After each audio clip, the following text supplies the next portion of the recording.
Okay, so I'm going to talk a little about Vertov, and Man with a Movie Camera, and then we'll get into, in the remaining time, look a little bit at Maya Deren and John Grierson, and also watch a few shorts to bring us into a rather different territory. So Giga Vertov,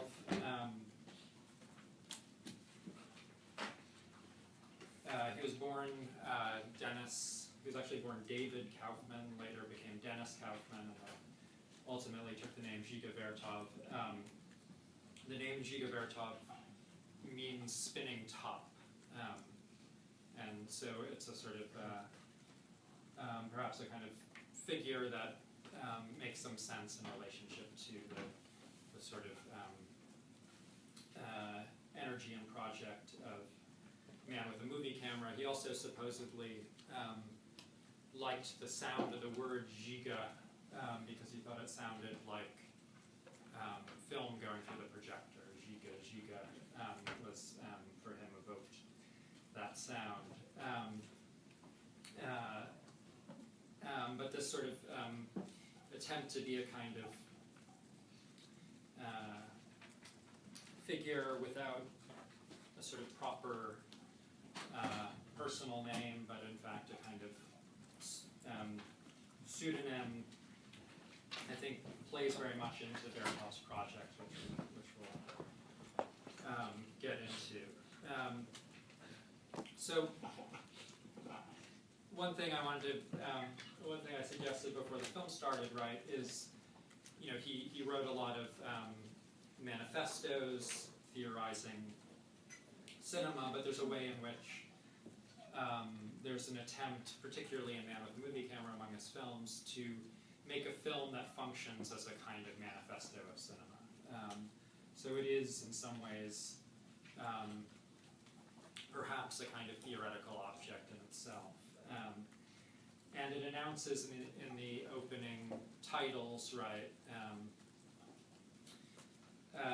that it's this experiment in cinematic communication, and then he lists all the things it excludes, right, without the use of actors, without a scenario, without intertitles. We, of course, have the titles at the very beginning, but there are no titles afterward. And again, we see this thing which should be familiar to us now from other people we've read for today, as well as other Soviet theorists, where the enemy is in many ways literature and theater, right? To find a mode of filmmaking that is a language that's not subordinate to conventional storytelling.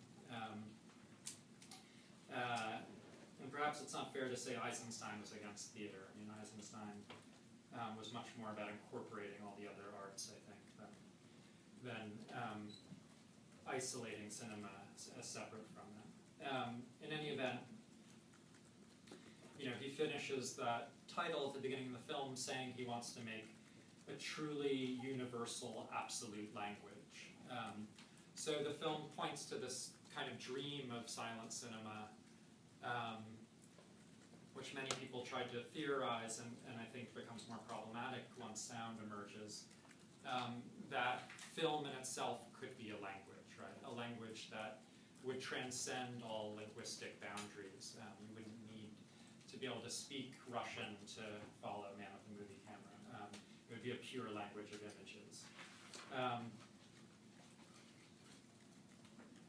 So in that sense,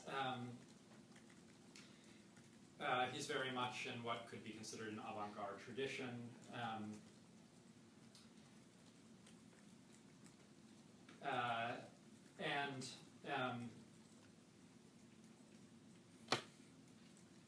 But there's a way in which describing Vertov's films as avant-garde could be misleading. I mean, it's not something I think he would necessarily reject.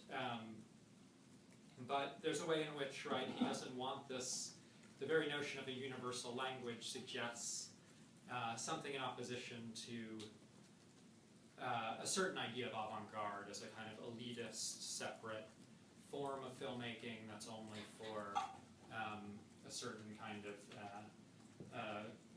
cultural elite, experimenting with a kind of rarefied practice. And what Vertov wants, which is what Eisenstein wanted too, and of course Eisenstein in some respects can be seen as an avant-garde filmmaker, but what they both wanted was a film that was for everyone, a kind of universal cinema.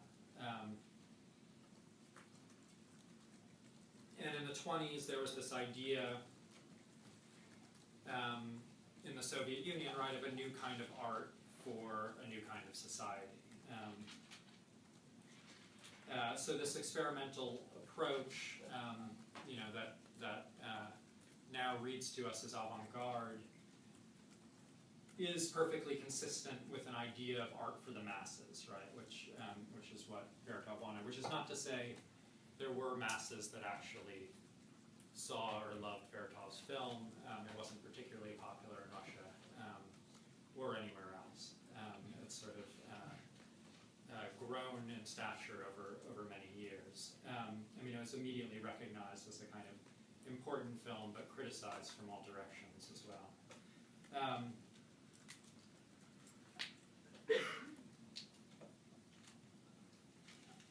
But Vertov's film was, like Eisenstein's, an attempt to make not an intellectual cinema, but a cinema for the masses, right? The masses who would be incorporated into the film. So that's very much part of it as well, that it's a film not only for all audiences, but it's about bringing in all types of people into the film.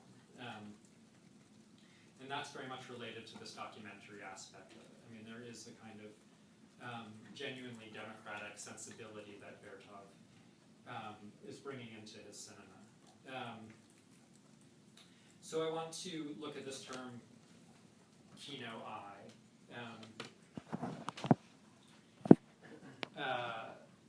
So the kino-eye, sometimes translated as camera-eye, often written as kino-eye, is this figure that Vertov's manifestos revolve around. And what's interesting about it is that when he says camera eye, he means it, right? The idea is that it's the eye of a machine. And this is part of, I think, one of the very interesting novelties of Vertov's cinema, and his theory is to emphasize a non-anthropomorphic form of filmmaking. So he is wants a kind of cinema that is not about subordinating the look of the film to human perception. And so this is also a theory which goes against all of the theories that are interested in theorizing film in terms of its ability to mimic human perception, to give us a sense of our own position in relation to the film. If we think of Pudovkin's concept of the ideal spectator, if we think of all the ways that early forms of editing were about incorporating point of view in a way that allowed you to feel as if you were seeing through the eyes of the characters, that you're also seeing as objects as well. So Vertov, in the section in the manifesto you read for today, says, "We have judged the film camera positively by the ways in which it can copy our eye." Right, and this is something he wants to put an end to. So he says the kino eye needs to be emancipated from the tradition primarily that he identifies with American and European films that are enslaving cinema to human perception.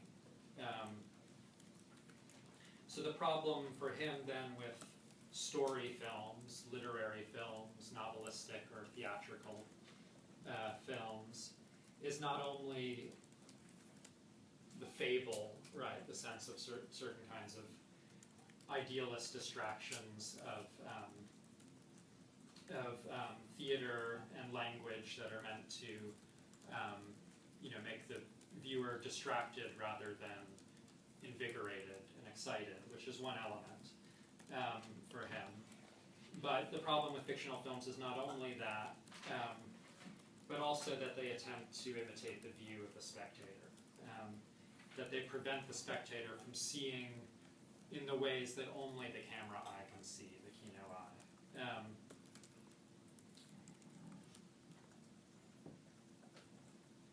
So Vertov's approach to cinema is in many ways very different than, say, Jean Epstein or Germain Dulac. But there's a similar idea here, right? That cinema can go beyond human and natural perception and decode the world for us in ways that we could never have decoded for us in our daily life. But nonetheless, the texture, the material that makes up the film come from concrete reality, right? And so that's the documentary side of it. And so one of the phrases, right, is life unawares, life caught unawares. That film is about catching the world in its unselfconscious, in the sort of transient, ephemeral form that Krakauer, for example, was emphasizing. But of course, Vertov is not only obsessed with of life, life associated with movement, as we see in Dulac as well, but also with montage. Right? But again, we see a difference from Eisenstein, right? For Vertov, montage is what he calls the interval. So the essential unit of montage for him then is not this montage cell, but the interval, which is to say the space between shots. The idea that film is about that gap, right? About bringing together things with that gap.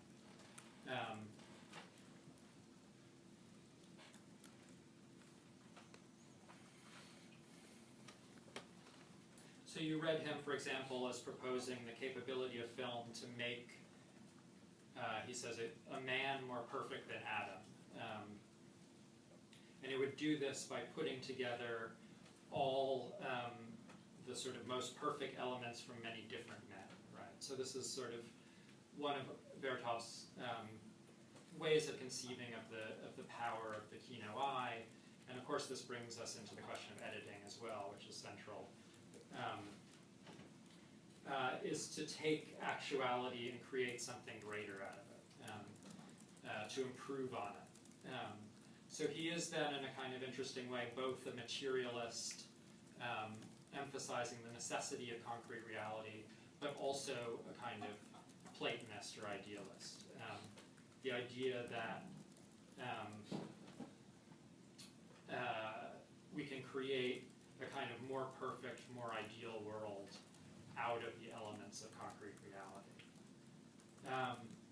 So there's another essential aspect of this film's materialism that often gets remarked on, which is the presence of the cameraman himself, which is to say a kind of reflexivity in the film. And so it also has to do with the separation of the camera eye from the human eye, right, as he wants to make the machine visible, right? He wants you to be aware of the filmmaking process, which is a sort of remarkably novel idea in 1929. The cameraman, of course, is a human being, but Vertov seems intent on presenting the cameraman as a kind of agent, right? An agent of the machine. It's not how the cameraman sees, it's about him going around and collecting images.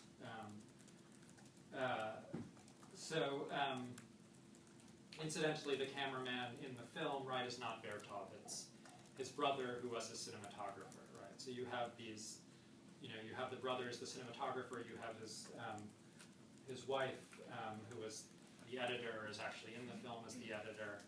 And it is a sort of collective process, but the idea then is not that this is the filmmaker, but merely the cameraman, right? The filmmaker is a kind of fictitious name who stands outside the film itself.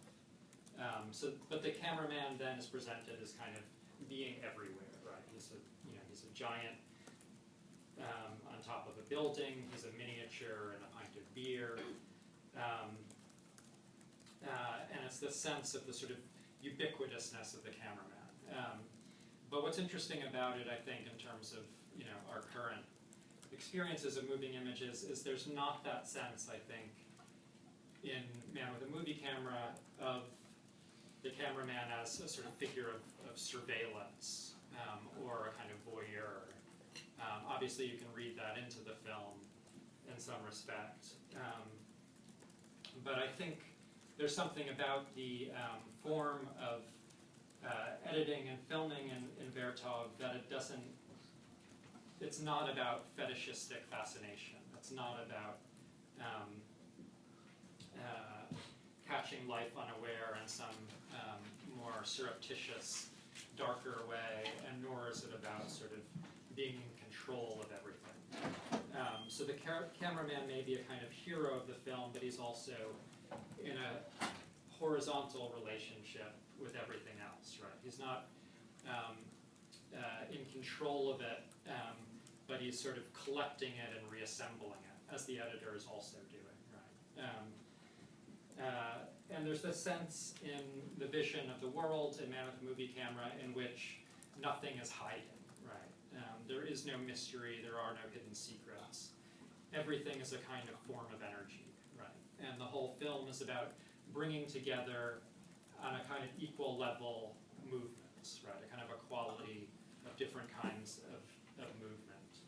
So again, I think the comparison with Eisenstein is instructive.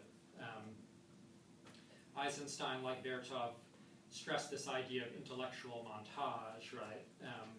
That the assemblage of shots could produce a kind of new language, right? So at that level, they're similar. But for Eisenstein, this was done through conflict, right? Between, tension between shots, creating this kind of clash or shock that brings you into a sort of dialectical synthesis.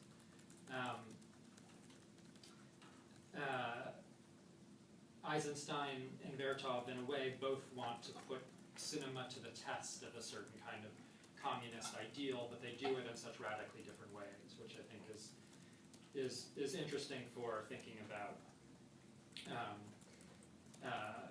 montage in this era. And they criticized each other, right? So Vertov criticized Eisenstein for still being too involved in narrative devices, and his filmmaking is still being too bourgeois. And Vertov Eisenstein, in turn, saw Vertov as a kind of crazy formalist who is just doing all these crazy tricks, right? And the line I think I might have mentioned to you when we talked about Eisenstein a couple weeks ago, right? That he said we need not Kino eye, but Kino fist, right?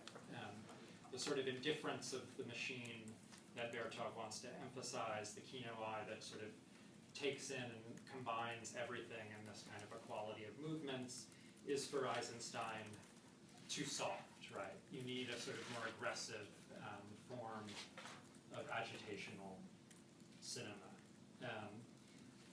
But Vertov doesn't see the world in terms of conflict or struggle.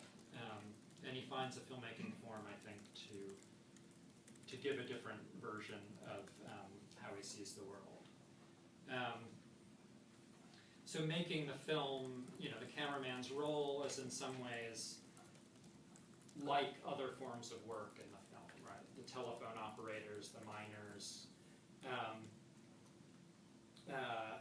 And there's this sense, which one can obviously be skeptical about, but the idea of a kind of work in a society where all work is equal and without exploitation, that work is in some ways synonymous with play, right? So the sense then that the cameraman is both a kind of proletarian worker himself, but everything is playful in a way.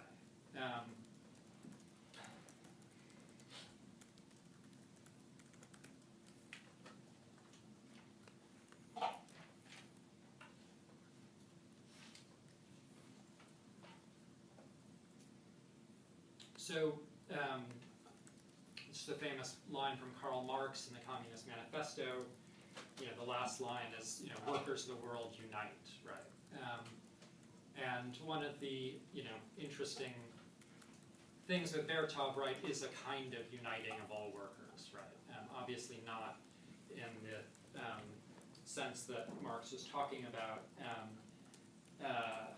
but this is his sort of fantasy, right, is that there's a kind of visual bond created through the filmmaking of workers around the world. I mean, this is just in the Soviet Union, but he spoke about doing it around the world. And it's a visual bond that then would not be mediated by some authority, according to Vertov. And that's what interested him about cinema, is that it can kind of take away the sense of authority. So, you know, a major influence for Vertov was Walt Whitman. And I think you can see some connections then in terms of this sense of sort of connecting energies, right? Connecting intensities in a kind of collective dance, right? If you know Whitman's poetry. And this is in a way Vertov's idea of communism. The philosopher Gilles Deleuze, who we'll read a little later on, calls Vertov's filmmaking a gaseous perception, which is, I think, a suggestive way of putting it. So for Vertov, this was a kind of deciphering of the world, showing its potential, and that's what cinema could do. But he does need, of course, some kind of form, right? Some kind of form that extends beyond just the accumulation of images in a kind of images in a kind of rhythmic pattern, right? And you know, one thing that is interesting is when and tells us something about how we can think about cinema is looking at ways that when somebody tries to banish forms of narrative storytelling, the way certain kinds of narrative are still maintained, right? Or when somebody tries to banish all the other kinds of art besides cinema, the way other kinds of art nonetheless come back in, right? So I think what we see with Vertov is he banishes literature and theater, right? But music becomes in many ways the model of a certain kind of rhythmic montage here. And I think you see that in Germain Dulac also. Meanwhile, the form of the film is a different kind of narrative, certainly, than one would typically associate with narrative cinema. And one way that theorists in recent decades have been fascinated by Vertov is the sense that rather early on in 1929, he grasped something that is becoming more and more familiar to us, which is the organization of the world in terms of a database, something that is more associated with digital culture, new media. So what do I mean by a database, right? I mean, we see these sort of scenes associated by sort of subjects, right, which are actually laid out when we see the editor organizing the material, right? So we get sort of like sequences on the capability of bodies, the variations on work, forms of leisure, and they're all linked right through forms of rhythmic montage. But more than that, the film is also a kind of database of tricks of filmmaking, right? Different things that the camera can do, possible effects.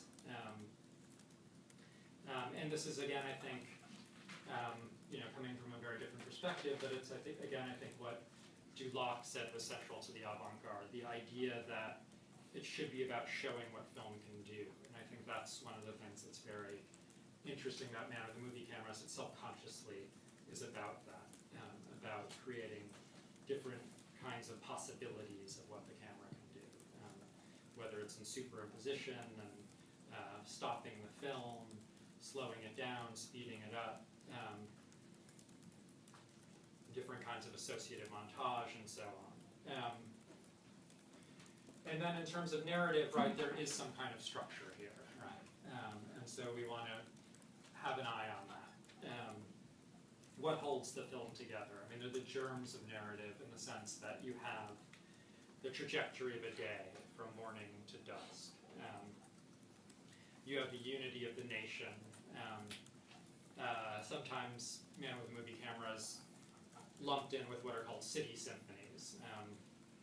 You read about Berlin Symphony of the City, and sometimes it's thought that this is the City Symphony of Moscow, but in fact it's a number of different cities. But in any event, that's a kind of structural element.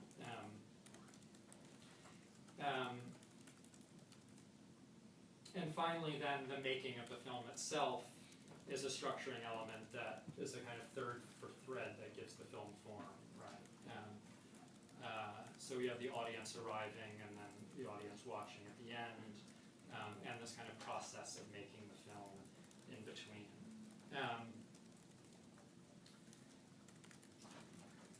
Oops, doesn't look right. Okay. So I want to just segue from Vertov into John Grierson, since John Grierson with Vertov is considered sort of the other central figure associated with theorizing documentary in its origins.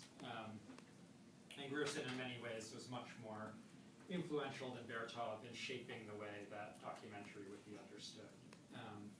Grierson made only one film called Drifters that he directed himself, but he was a producer, central organizer of the national documentary cinemas in first Britain and then later Canada for many years.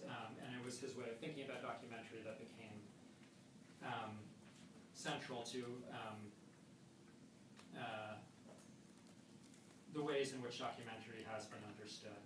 And it's even said that he coined the term documentary, which is, I think, not quite accurate, but he was nonetheless extremely important in how that term got taken up and used.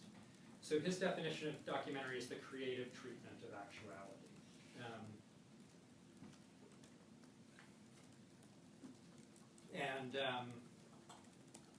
There are a couple things to note about this. The creative treatment of actuality. First of all, is about separating documentary from actuality itself and from newsreels, right? So so you see in Grierson this emphasis on cinema as an art, right? And I think this is important to recognize in terms of understanding how documentary emerged as a concept, or how there became a discourse around documentary. Because the Lumiere films in the 1890s were not called documentaries.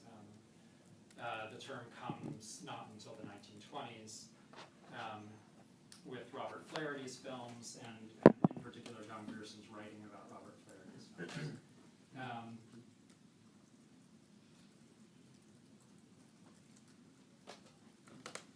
So what we see then is in this original conception of documentary, indexicality in itself is not seen as enough for a documentary. You need what he calls creative treatment, creative shapings, rearrangements, arrangements, and essentially documentary is itself, he wants to claim an art form. Nonetheless, Grierson was extremely invested in documentary as a art form with a social mission. And for that reason, he was criticizing, he was critical of both the sort of romantic narrative in Robert Flaherty's films, what he calls a kind of neo-Rousseauism, and he was also critical of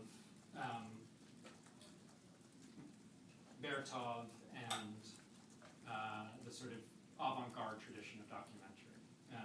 And so you see in this essay, he's responding directly to the avant-garde tradition, in part because avant-garde really is associated with documentary very closely at this time. And he's very keen on both separating documentary from the banality of the newsreel and turning it into an art, but also separating documentary from the avant-garde and making it a form of knowledge production in some fashion beyond an aesthetic form.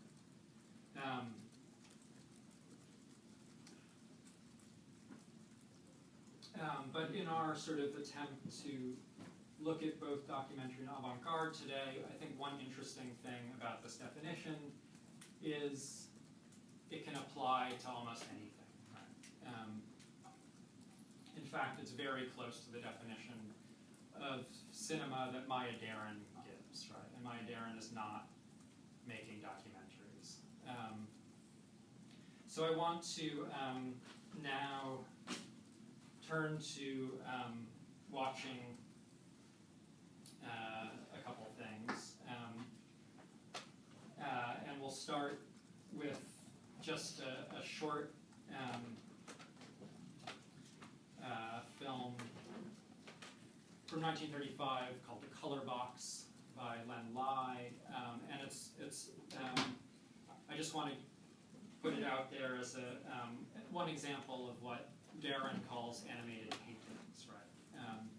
Films that don't use the photographic base, but are in fact invested in a form of extension of painting and plastic arts into the realm of film. And what Lai did was paint directly onto the film. The films were then a kind of, what he called a kind of direct film, direct in the sense that the images were painted onto the film itself and involved no photography. Right?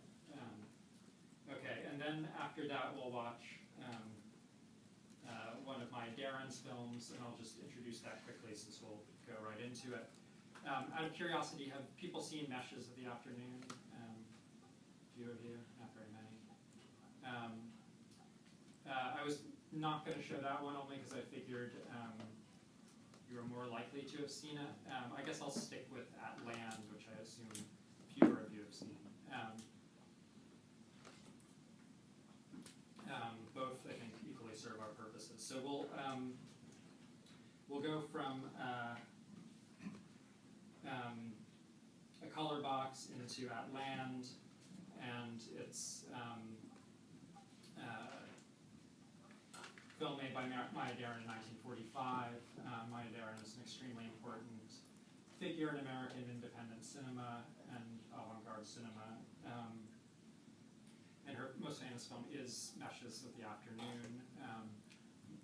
But we'll look at, which if you're curious, I think is readily accessible, probably on YouTube or online. But we'll look at her second film called At Land.